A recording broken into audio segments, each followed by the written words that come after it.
On the watery border between the United States and Canada, my brother and I team with a pair of canoe-crazy Canadian brothers to retrace the epic 18th century journeys of the Voyageurs. This is sweet.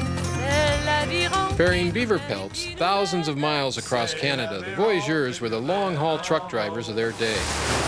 I'm John Viehman. Join me as we go anyplace wild.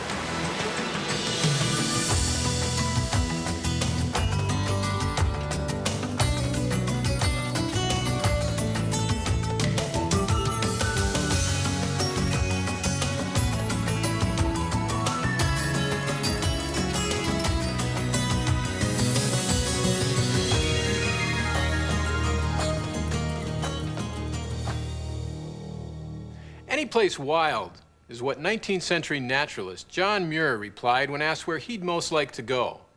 And tonight, I'm inviting you along on an adventure to a wild place I grew up in, the boundary waters between the US and Canada. Now, back in John Muir's day, French-Canadian canoemen called Voyageurs paddled their birch bark boats through the wilderness to fur trading posts scattered all over the far north. Now, this painting usually hangs in my office. I see it every day, and every day I wonder, what would it have been like to be a voyageur? Well, I finally decided to find out. I recruited my older brother Tommy, who like me loves canoeing, and we arranged a rendezvous with another pair of brothers, two canoe-crazy Canadians, Michael and Jeffrey Peak. So come along on our trip, and we'll take you anyplace wild. Anyplace Wild is made possible in part by Chevy Blazer. Next time you're having fun outdoors, make sure that Mother Nature has a good day too.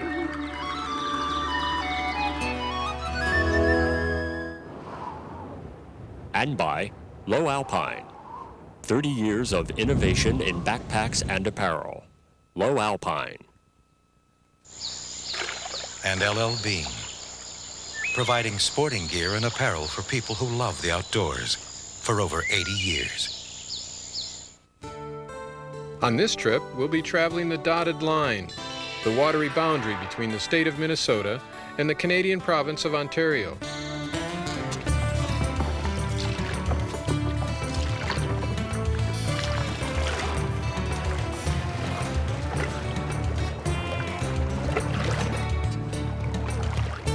My brother Tommy and I rendezvous with Michael and Jeffrey Peak on Mountain Lake at the concrete boundary marker. Oh, there be the Peak brothers, eh? Welcome to Canada. Yeah. We're with Canada Customs. Please step out of your boats. We'd like to check. Step out of your boats immediately, sir. I'm Mike Peak. Mike, I'm Tom Bean. Nice to meet you. Nice to meet you. You're John, right? Yeah. Well, you finally made it to Canada. Congratulations. Yeah, actually, we were looking for this dotted line on the map that you guys said would be here. I don't We rolled it up already. It's in our boat. Our trip promises to be pain and pleasure. Clear lakes and rivers and grueling portages where we have to carry our canoes, including the famous Grand Portage, the final endurance test of 8.5 miles, ending at Lake Superior. In Canada, they say paddling is in the blood. And in this waterlogged country, you'd be hard-pressed to find two more addicted canoeists than the Peak brothers. Under the banner of their Hideaway Canoe Club, they've paddled thousands of miles. We've been paddling historic routes for years, and part of the charm is obvious around us, the beautiful surroundings, but the history is also part of it, too.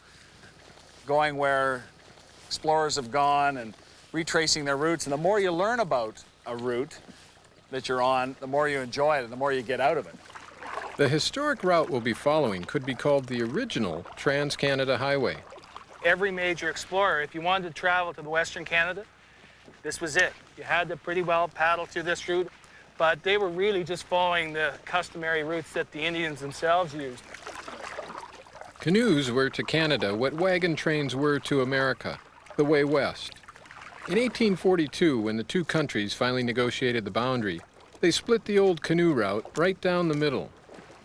I mean, we're paddling exactly right on the longest undefended border in the world, and look around us. There's no towns, there's no hydro wires, there's no bridges, there's no settlements, and that's a great testament to two countries that are smart enough to preserve certain areas of wilderness for what they were and for what they will be.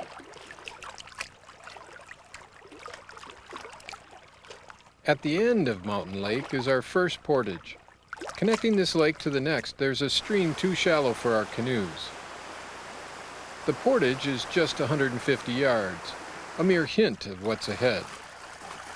And Michael has invented his own definition of this necessary evil. Portage is from the French word torture, which means short periods of carrying heavy loads. We use a tump system, which is the oldest carrying system known to man. The Indians used it, and the British chose not to use it because they had their own ideas. But it's the best way to carry because it puts all the weight on the skeleton as opposed to your shoulders or your neck. We can carry all our gear usually in 2 trips, and if we're really good, 1 trip. And that saves a lot of work. I'll bet. There's the Indian way, the British way, and my brother Tommy's way. 2 packs, front and back. Is the word portage or portage? If you're an American, it's portage, but the actual French word is portage, which means carry, of course, but when we're doing some of the longer portages, I think you'll agree, it can be torture. Merci, monsieur. En avant.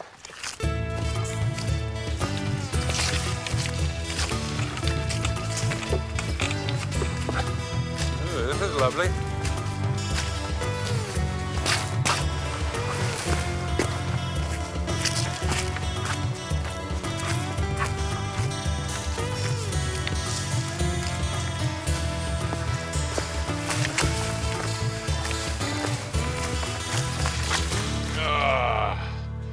All right, Tommy, where are you? Coming. Give me a hand getting this guy off. All right, I got the back. Okay, bring it down then or something. Okay. Oh, hell. Flip it this side. Ready? Okay. Boot sucking mud, it surely is. Oh, man. Well, there's another one down. Now, did you notice the marker over there? Yeah, what's that? Well, Oh, yeah. it means that this portage, this lovely portage, is in the States. That's one of those official boundary markers. Okay, John, you ready to go? And we are off. Of Canada's early explorers, the most dogged had to have been David Thompson, a map maker who surveyed 80,000 miles of wilderness by horse, by foot, by snowshoe, and naturally, by canoe. Now, why were Thompson's maps so important? Before he did those maps, it's hard to imagine, but there was no map of Canada. I mean, we don't realize that all those early explorers had to travel without really knowing where they were going. He finally drew a map, and for the first time in 1812, when it was unrolled, you could finally see just how big Canada was. Weren't there other maps? Like, didn't the Indians have maps? Well, the Indians didn't have maps for themselves because they certainly knew where they were going, and they didn't travel right across the country. But the explorers asked the natives to provide the maps, and they would draw a map, and the Europeans looked at the maps and go, God, look at these maps. They're terrible. The lakes are way too big. We know that, and the rivers are too short because we've seen parts of it. But the maps were not drawn to a distance scale. They were drawn to a time scale. So in other words, a lake would take you a lot longer to paddle than a river, which had current and moved quickly. So, you know, it just showed the difference between the 2 cultures and the way they did business. Native Canadians and Europeans first began dealing with each other over this small creature, the beaver. From the 1600s to the early 1800s, the beaver's fine fur was coveted by hat makers throughout Europe. French-Canadian fur traders called Voyageurs penetrated deeply into the interior, exchanging manufactured goods like cooking pots and blankets for skins. Rain or shine, the Voyageurs would paddle and portage for mile after mile without complaint. In the process, they became Canada's folk heroes. So on this trip, we're traveling in the wake of the Voyageurs.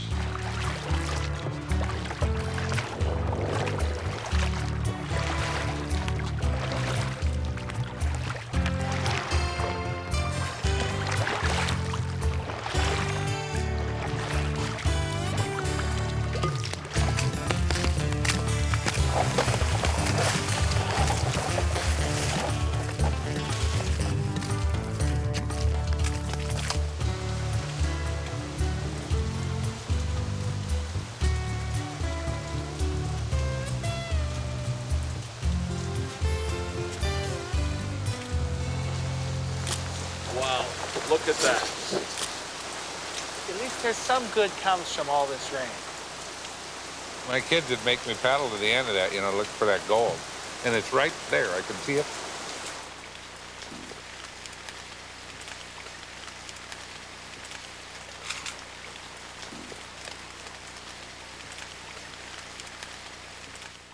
That first night, the end of our rainbow was Fowl Island Camp on the U.S. side. Why are you carrying so much, Jeff? Are you just like pain or something? Oh, well, it's a good contrast to you, that's all. Hey. Well, that looks like home to me. Home, sweet home, for one night. I think we should string tarps before we do tents. Okay, that's a Or plan. if we do that, will it be past tense? Well, Oh.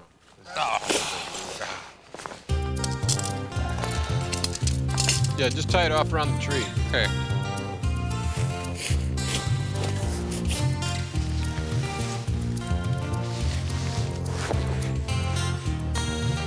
No tape, just rope. Instant tent. Looking good?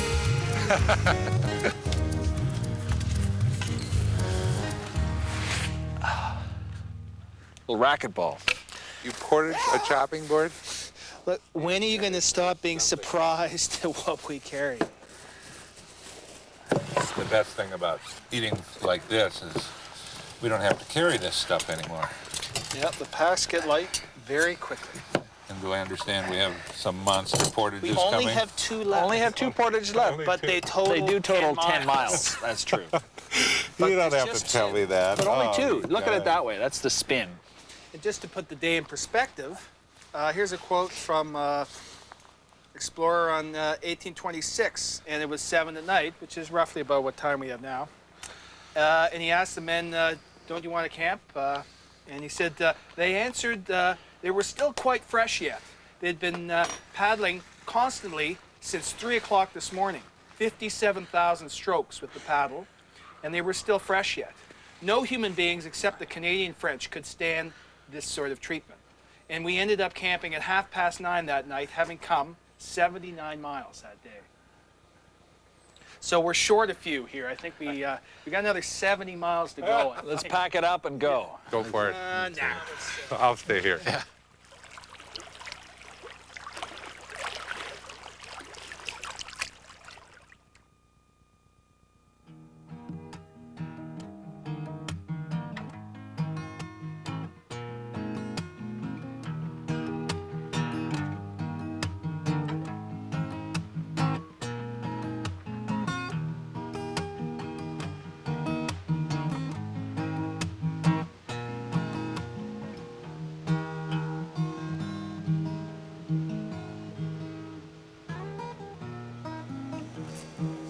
A little blister there. Yeah, a little maintenance. A little maintenance out here in I the had, boundary waters. My Jeffrey leech had a little adventure. surprise last night when he took his. Two what'd you find? leeches had somehow found their way onto my foot. I can't Nice. imagine Under why. the straps on his sandals. Along with the cutting board, Jeffrey also likes to carry a guitar. I couldn't help wondering why he didn't try something a little smaller. You ever thought of just like taking up the harmonica or something like that? Just so Now that would be too easy. Now, you know we don't do things the easy way. I thought you learned that. I know, I've been watching. I've been learning a lot from you guys. Learning how to do Learning things what the not hard to way. do. It's eternal. He's hoping we will learn, but Learning how to do things the Jeffrey hard has way. his eye on that cast iron guitar.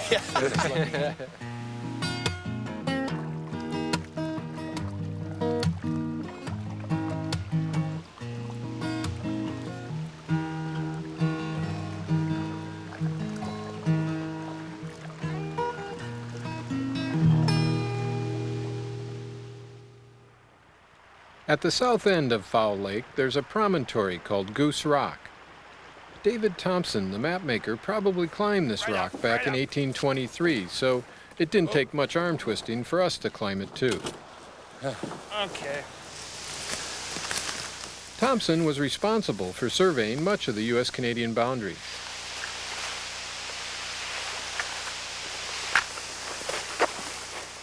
Oh, we got a view up here or what? Finally. Wow. Oh, man. Look at this. This is worth a climb. Holy. There are the boats, way down there. From the top of Goose Rock, you can see why this is such great canoeing country. There's water everywhere.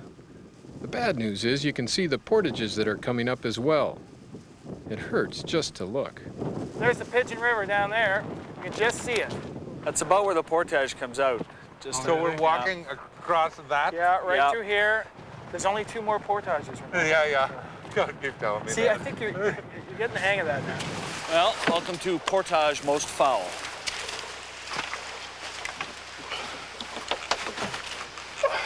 Rough. In the boundary waters, the length of a portage is still given in rods.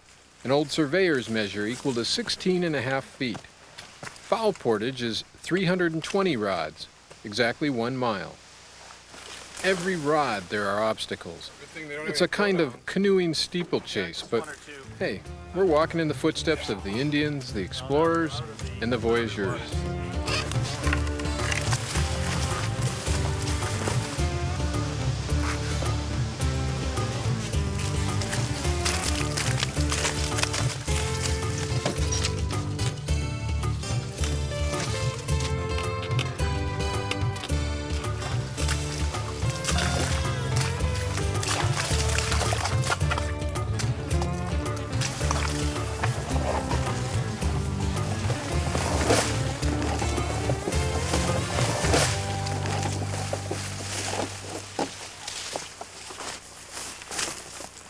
Mud. I love mud. Ready to rock here, Tom? Okie doke. Next stop, Partridge Falls. Got it. We've left the border lakes behind. In front of us, 8 miles down the meandering Pigeon River before we reach our next camp at Partridge Falls.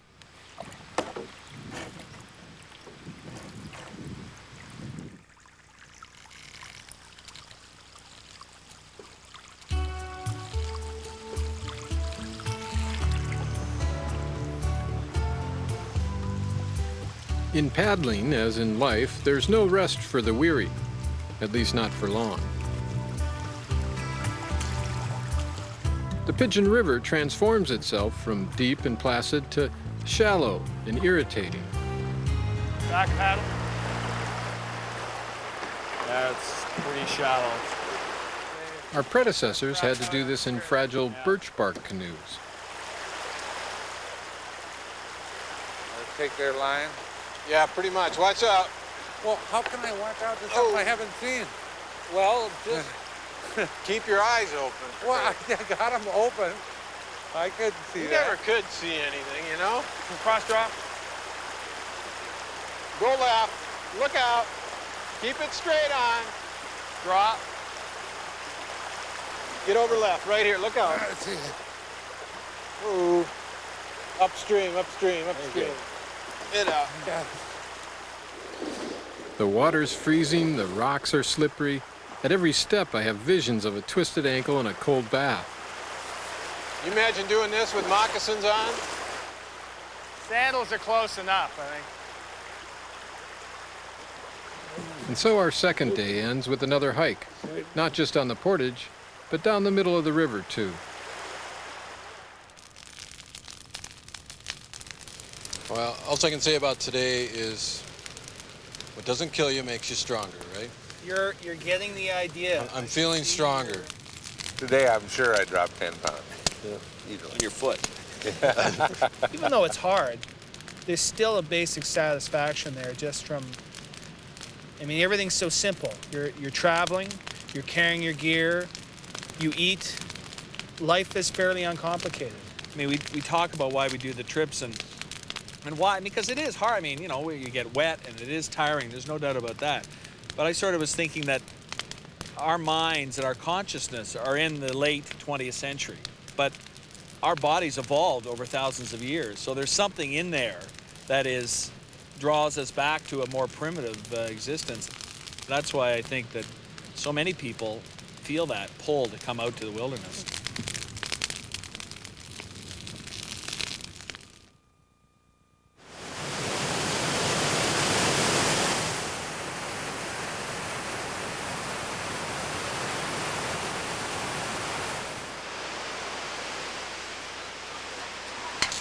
Hot, hot, hot, hot, hot, hot, hot, hot, hot. Thank you, Thomas. You get a job anytime at my house washing dishes. There's always an opening. As we break camp, my brother Tommy reveals that the Peak brothers aren't the only ones with excess equipment in their packs. What's next? You ready to go? I never got a chance to wear these. That's good. Phew, that's a blessing.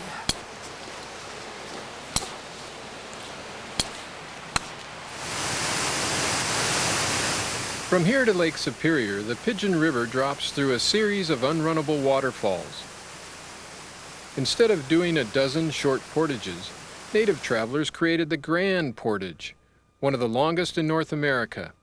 8.5 miles of mud and misery. Take us just up here, I think. We've reached the head of the Grand Portage, once the site of Fort Charlotte, a fur trading post now gone. From here, the Voyageurs carried 90-pound bales of fur, typically 2 to a man, over to Lake Superior. I'm the authorized flag bearer. Roll it up until we reach the lake. Oh, man, is this muck. Okay, just carry those up there, Tom. Yeah. What? Okay, I want to be behind you. good plan. Oh. Good plan, huh? It's slippery. It's very slippery. Yeah. So on belay. It's right under. On belay. Allez-y. Allez-y. Portaging. Voyageurs. This is just a short one, right? Yeah. Yeah. Just keep saying that. Just don't all stop till the day trail ends. long. Okay. When you see a very big lake, stop. Okay.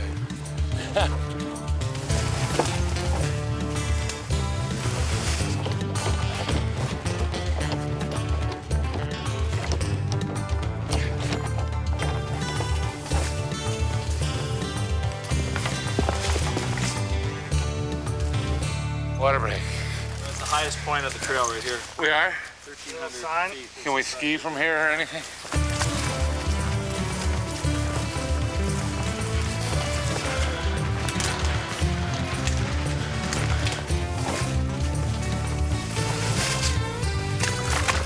For about the first 5 minutes, they don't remember anything.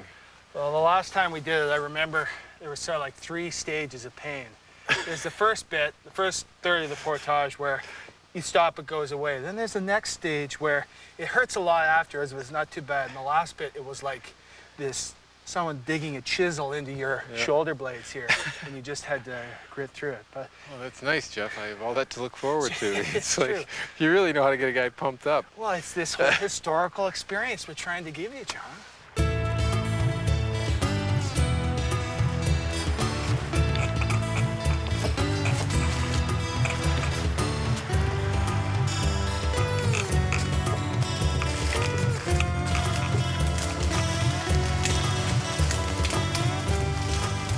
Driving a chisel down into your shoulder blades. Pleasant, huh? But it's great this has been preserved, though. You know, face it, it's like 6 feet wide at the most through this huge forest that remains alive. It's like a ribbon of history stretching through the forest.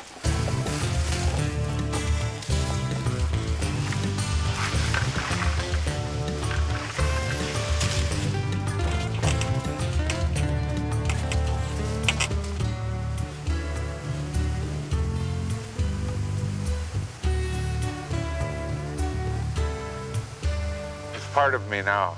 I'm one with the pack. One with the.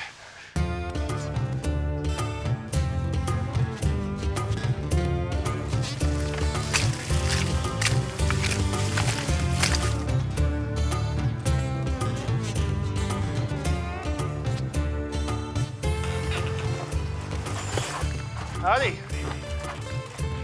Bonjour. We get in free if we bring our own canoe, right? A mere 6 hours of torture to get to the now reconstructed Grand Portage trading post on Lake Superior. All right, Jeffrey. All right. Montreal, 2,000 miles that way. I'll bet that's cold. I am so glad to be Well done, here. Tom. Now you are a voyageur.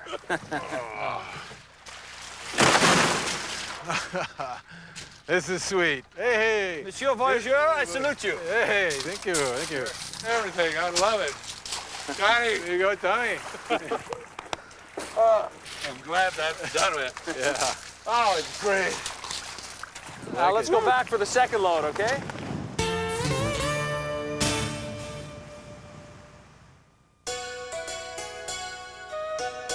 Just on the Canadian side of the borderline is Old Fort William, a reconstruction of another of the major staging posts of the fur trade. Here, the Voyageur canoes that paddled, as we have, to the edge of Lake Superior could be repaired and refurbished. My co-host, Annie Getchell, met with David Brown, who makes canoes today as they were made back then, from birch bark. Looks clean. When you lay it on the canoe, it's always laid in this fashion so that the canoe would be running this way. So if you hit a rock or something, if you try it's not tearing going it to that tear way, try tearing it that way. It won't tear against the grain. No, but if you tear it the other way, Yeah. it'll Did go. I just write? No, Okay. this will just be used for part of a canoe, for the scallops, the decorative edge. But it tears really easy that way. The long way. Yeah. David told me how the native canoe builders laid birch bark strips on the ground and bent them up around a frame to form the outer skin of the canoe. The bark sheets were sewn together and sewn to the frame with the roots of spruce trees, then lined with thin planks split from cedar logs. So give it a good whack. I got to try splitting cedar for myself. Okay, now it's all the way in. I'll take the beetle. And you're going to use it as a lever, so you're going to sort of twist it. One hand up, one hand down. Like this. Ha-ha. And slide it ahead a little bit more now. Another twist. Okay, now you can take the furrow out. Watch your fingers in there. By pulling Cedar down, planks use not more only force, lined the get canoe, split back into the thicker center. ones had another use. Ta-da. Ta-da. So now we need 54 of these to make ribs for the canoe. We're going to take a look at our steam box and Cauldrons. grab a rib. So I'll grab the rib. Pre-soaked in water and steam heated to 200 degrees, the cedar is surprisingly easy to bend. And it's got a natural spot there where it's going to kink a bit. This will go right in the very bow of the canoe because the very, very end of the canoe is quite pointed. So that'll fit right in. So that's probably tight enough. David has almost finished this 24-foot north canoe, so he let me help with some finishing touches. One of these is to lash the new ribs into the frame. So do you gather the spruce roots in the spring, like for As long birch as the bark? ground's thawed and there's a lot of moisture in it, you can do it at any time of the year. So what we're going to do is a lashing. This one? Yeah. The spruce roots have been peeled, split lengthwise, and soaked in water to soften them. We'll uncoil it so you can see how long it is. And what we're going to do is bind the gunnel together with the root. Twist at the same time. Yeah. And then it's going to cut the hole. Can I be your apprentice? Are you busy for the next 3 years? I'd love to do this. You want to make sure that it doesn't have any twists It in takes David about 10 weeks to make a canoe like this one, usually working alone. Did the native people, did they just do it all at once, like together as a group, or did they just one guy do it? Or? Well, there was usually a canoe builder within the group of natives within the tribe who would be in charge of building the canoes. And he would have been handed down the knowledge probably from his father. But they'd build it as a community, and they'd put the canoe together in probably 3 or 4 days only. So this will be the final step of the canoe. The sealing of the The seam. sealing of the seams. So this one's finished, but you can see at the end there's a root sticking out. Yeah, this is the most abrasion prone Is at the end. area, too. Yeah. So you take a little bit and I do it? you put it on the canoe, and then you have to lick your finger and then rub it in. Make sure your finger's wet, otherwise it's going to stick Right. and burn. And pitch was something that would probably have to be repaired almost every day. High maintenance. High maintenance, because the canoes flexing, moving, hitting things. Portaging was bad for canoes because they're flexing and they don't have the support of the water. You asked how long they would last? A bark canoe's life was short, a couple of summers at best. These ones are, let's say, history. This is why I think birch bark is so marvelous, is that it just goes back. Back into the earth.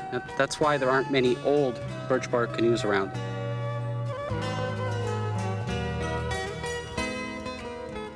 If the bark canoes themselves didn't last, their legend lives on, especially the legend of the giant canoes that took the beaver pelts on the next leg of the journey.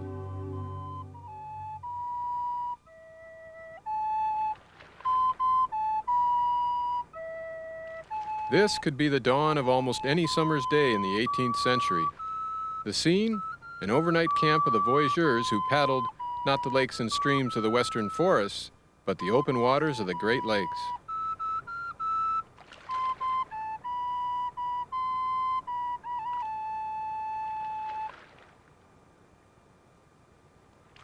Allez, tout le monde debout.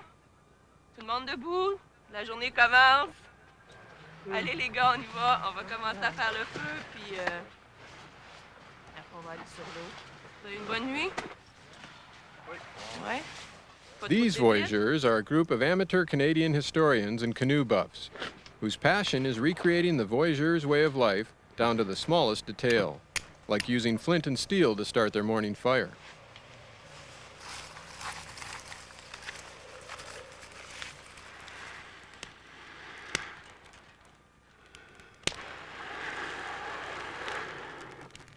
The tang of wood smoke in the morning air begins drawing me, Tommy, and the Peak brothers into this recreated world even before we reach the campsite. We're here to continue our journey.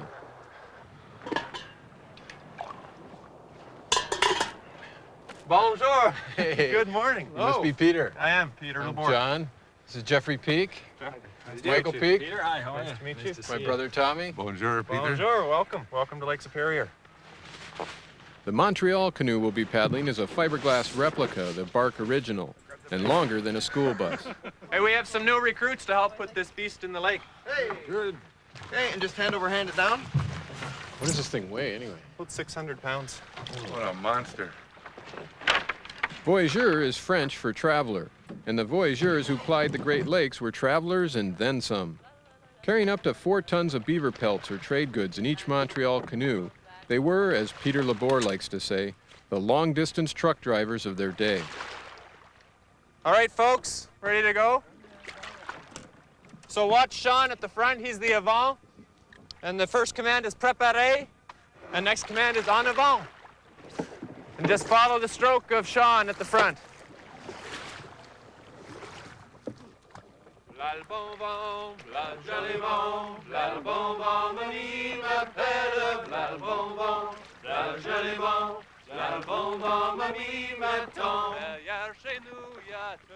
In the heyday of the fur trade, Montreal canoes plied the Great Lakes from the western edge of Lake Superior, 1,200 miles to Montreal. Our trip will cover just the very beginning of the journey, from Grand Portage to Thunder Bay. A typical Montreal canoe had a crew of 10 or more. At the bow is the Avant, on our boat, Sean Patterson. Behind him sit Chris Leach and Mark Wilson. The sole woman on board is Natasha Ducharme. The man who first got the group together is Jim Smithers, now retired from his university professorship. In the back of the boat, as befits our status, the Peaks and the Viehmans. Steering is the Gouvernail, Peter Laborde. Coming together originally for one trip, this Voyageur crew has now paddled together on many such expeditions, which explains why their paddles move in unison and mine doesn't. The Voyageur paddle stroke is short and fast, kept in time by singing, Natasha's special skill.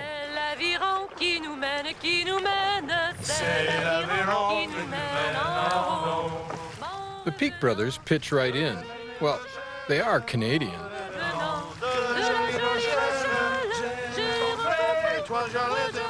My brother Tommy fakes a few bars, but since I'm tone deaf, well, maybe that's why my paddle goes its own way.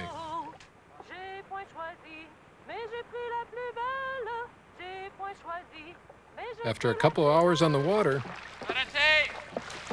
Cold water.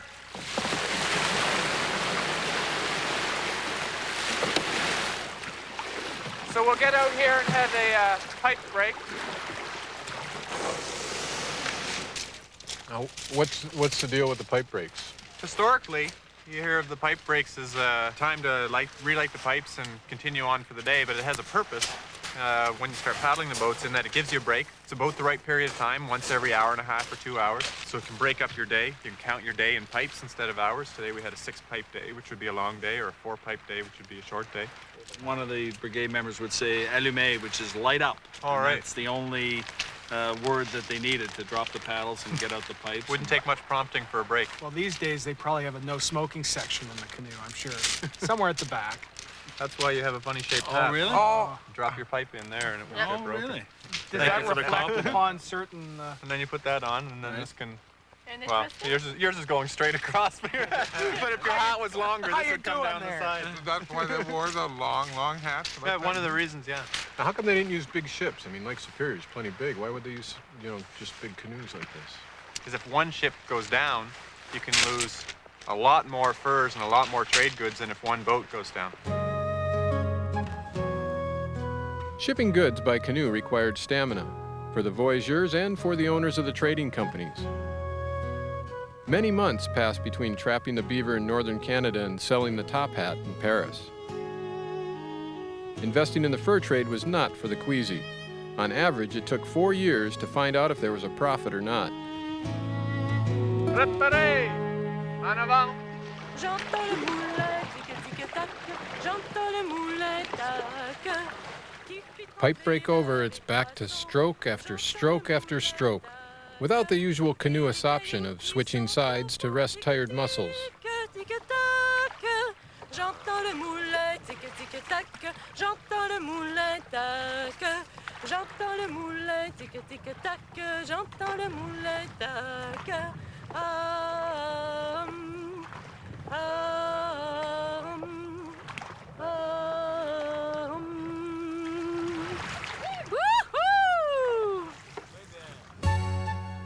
We end our day coming around Pigeon Point into a protected campsite called Hole in the Wall, a full 10 miles from our starting point.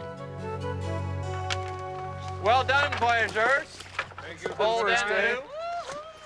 Successful day. So can you imagine the Voyageurs had to unload all the stuff every day as well? All their fur packs, 4 tons worth out of the boat. A mountain of a man. What was the guy's name? All right. Un, deux, trois, levez.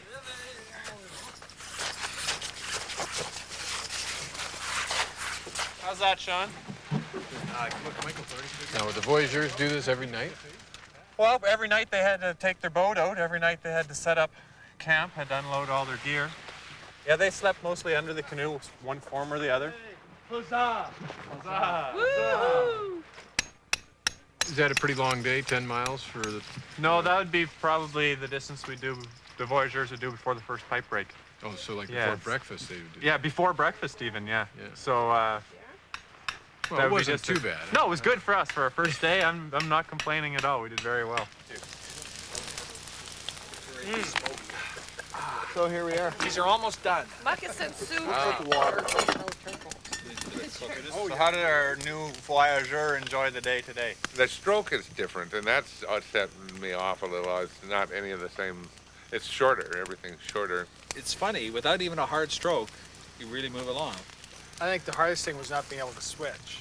I mean, Yeah. even if you don't, Yeah. like, at least in a normal canoe, you have the option to switch. You know you can. You know you can't. So the idea of switching becomes that much more So I saw you guys switch paddles in mid-stroke once. Yeah. That was a good maneuver. It's a more social experience, though, isn't it? When you're all Very together. Well, there's a definite division between the front and the back yeah. with the cargo in the back. Yeah, well, you and can't hear. I that felt far. like you guys were at the first class section up Yeah, there, and yeah. I saw the hors d'oeuvres The going. class. Yeah, That's right. yeah. We were just steerage. And I think I sang more French words that I don't know what they mean. That's all Than I ever have. Making up French words. That's good. That's for all the English people.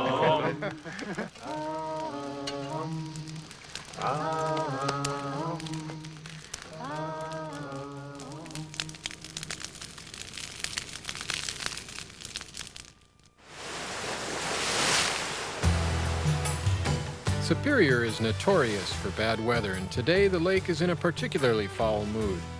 We leave our protective cove to face nasty whitecaps and dangerous chop in Pigeon Bay.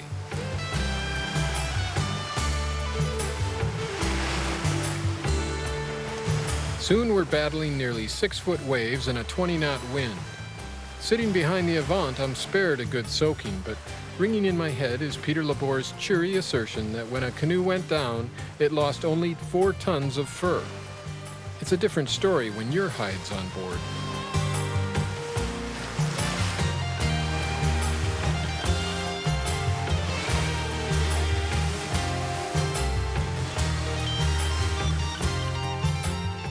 After an agonizing hour, we make it to shore. 1, 2, 3. Man, oh man. Every 10th stroke, I'd like hit nothing but air. When I got done, both of my hands went numb. And he said, "You're gripping the paddle too hard." And I said, "I know." I'm not letting go unless they have paddle. I don't want to go, let go. Just kicking right up there. Yeah, it's a little rough, eh? We were shipping quite a bit of water those last few strokes. Yeah, and it's coming straight off here. We've got no breakage from the islands and the points, so. And above and beyond the safety, there's not much point in paddling into a headwind with everything you've got for 3 hours to go 200 meters when tomorrow it'll go good and fast. So, just like the Voyageurs, we'll build a nice fire and we'll curl around there, sit and wait. Wait for the lake to let us paddle. When the Voyageurs were windbound, their priority was char cloth, the squares of carbonized cotton that are the key to making a fire from flint and steel. Char in there. For a voyageur, being without char cloth is like my going camping without matches. Unlike a Bic lighter that you just throw back in your pocket and use it next time, you always have to have char cloth. Just flannel, ripped into squares. And since it's inside an enclosed space, it can't completely burn up to ash. There's a hole in there. Now we'll just put that onto the fire, and after about 45 minutes, we'll take that off, let it cool a bit, and then when you take out your char cloth, you're ready to go. With the char cloth baking, most of us nap. But Jeffrey starts a baking project of his own. Cinnamon buns tonight.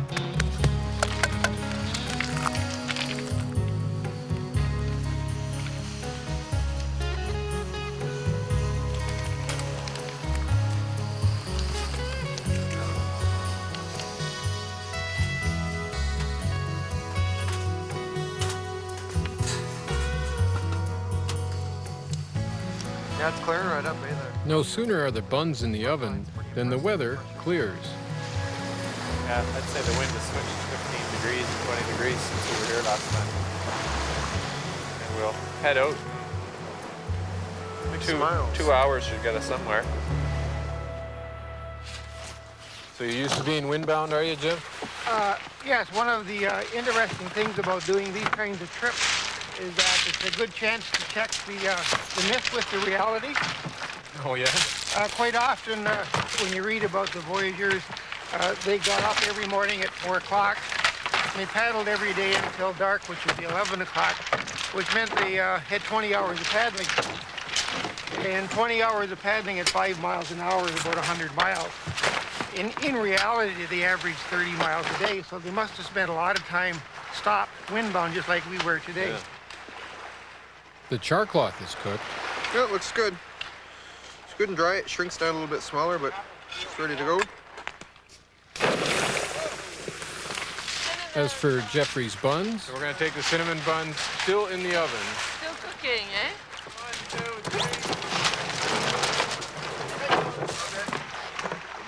Préparez! En avant! Oh, alouette, gentille alouette, alouette, je t'éplumerai. Je te plumerai le dos, Je t'éplumerai le dos, et le dos, et le dos, et les ailes, et les ailes, et le cou, et le cou, et le bec, et le bec, et la tête. et la tête. Alouette! Alouette, Oh, alouette, gentille alouette, alouette, je t'éplumerai. Did they value voyageurs that could sing more than other voyageurs? Well, yes. The one who would lead the song would be paid a little bit more. And did they, were they good at saving their money? Almost never. In fact, the gentlemen used to write each other's letters saying that gracious, if all the Voyageurs could get themselves out of debt, the company would be in ruin the next year. Because the men, that's sort of how things worked, is that you were paid so much money, but you could take whatever you like out of the company shops on credit. So if you kept yourself really good in debt, all of the money the company is paying you is going back into buying company goods. And that's always on a high profit margin. So in the big scheme of things, you're not really paid that much at all. The flag on our canoe is that of the Northwest Company, which in the 19th century was merged with the better-known Hudson's Bay Company. The fur trade involved many parts of Canadian society. Native Americans trapped the beaver, the voyageurs were French, while the bosses, the gentlemen, were Scottish and English.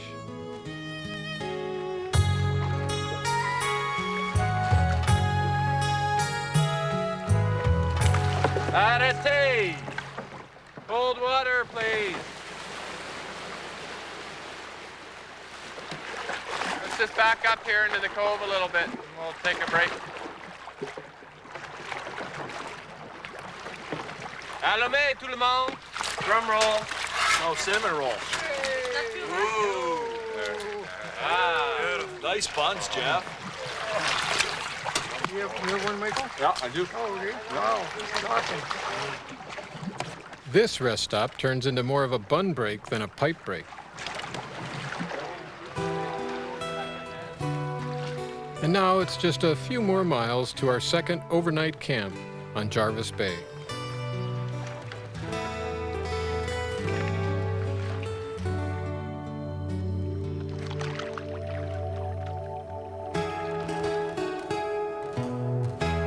The start of our third and last day on the lake. Préparez! En avant! Derrière chez nous, y a un étang, en roulant ma boule. Le fils du roi s'en va chassant, roulis, roulant ma boule, roulant, en roulant ma boule, roulant, en roulant ma boule, en roulant ma boule, roulant, en roulant ma boule. Le fils du roi. Now even I'm joining in the singing, though it doesn't seem to do much for my paddling rhythm. Roulis, roulant ma boule, roulant, en roulant ma boule, roulant, en roulant ma boule, en roulant. Chris tells me I can now call myself a milieu. That's French for the guy stuck in the middle of the boat. The Voyager starts off as milieu, which is anybody behind Sean, all the way back to Peter. So, in these canoes, there's quite a few milieu. But pretty much the milieu are the backbone of the canoe. That's pretty much the grunts. After 5 or 6 years as a milieu, an experienced, reliable paddler could get promoted to where Sean sits in the bow, the avant, who's responsible for setting the pace and looking out for obstacles. After another 5-6 years of doing that, and the position becomes open, you'll move back to where Peter's sitting at the back, which is the gouvernail. And that's also more money, less work, and more responsibility.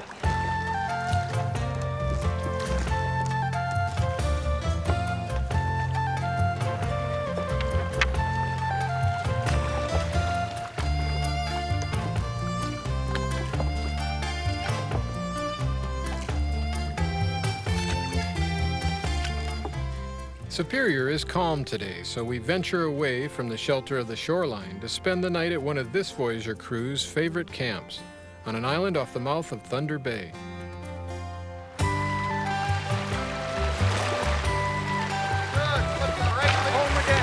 Oh, here we are.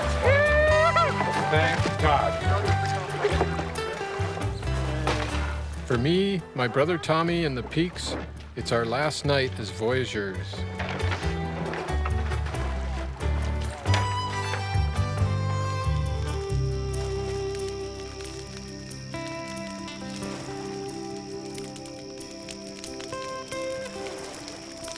This lake has many faces.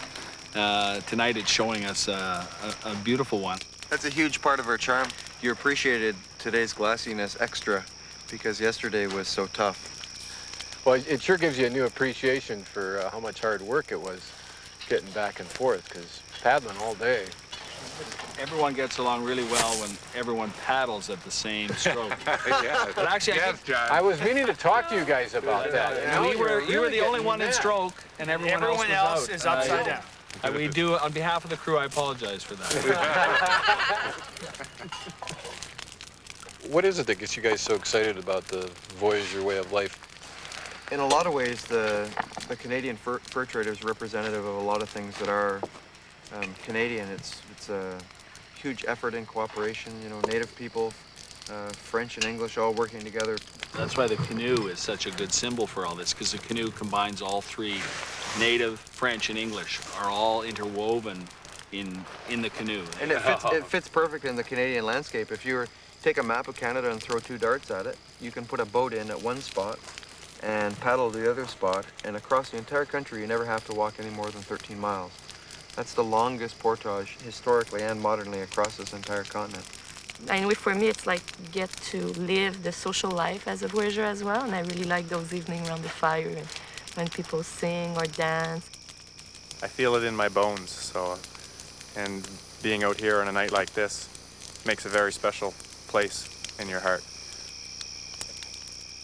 À la claire fontaine, m'en allant promener, j'ai trouvé l'eau si belle que je m'y suis baignée. Pendez le bois, chauffez le four, dormez la belle, il n'est point jour.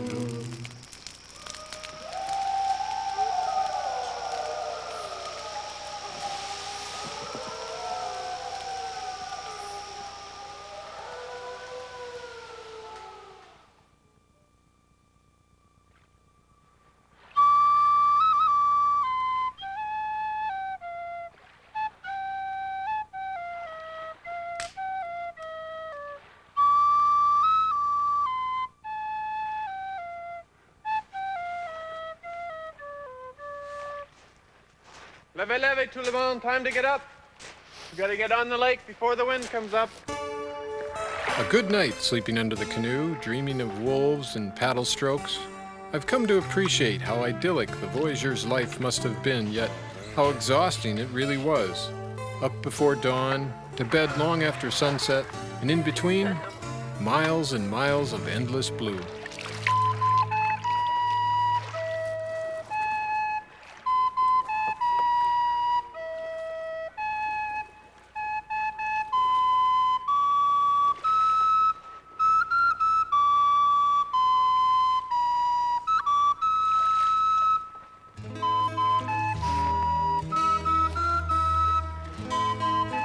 All right, Voyageurs, only 1,200 miles to Montreal.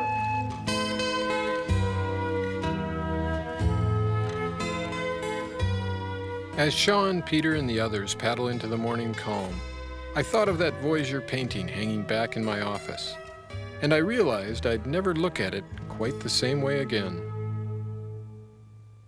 To learn more about Anyplace Wild and the Great Outdoors, check out PBS online at www.pbs.org.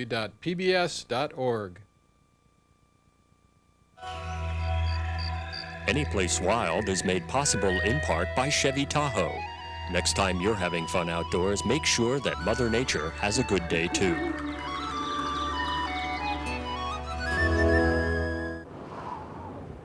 And by Low Alpine. 30 years of innovation in backpacks and apparel. Low Alpine. And LL Bean, providing sporting gear and apparel for people who love the outdoors for over 80 years.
This is PBS. Hi, I'm John Viehman. Come join me on Anyplace Wild.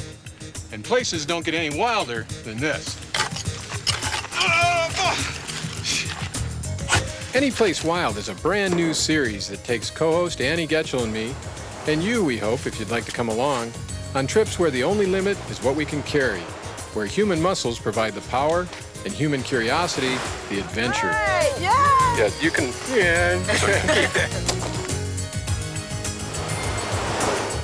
Find out how to live on grubs. Go skiing 19th century style. Survive an attack of killer bees. 1, 2, 3. And search for a lost Mayan city. I'm John Viehman. I'm Annie Getchell. Join us as we head Anyplace Wild.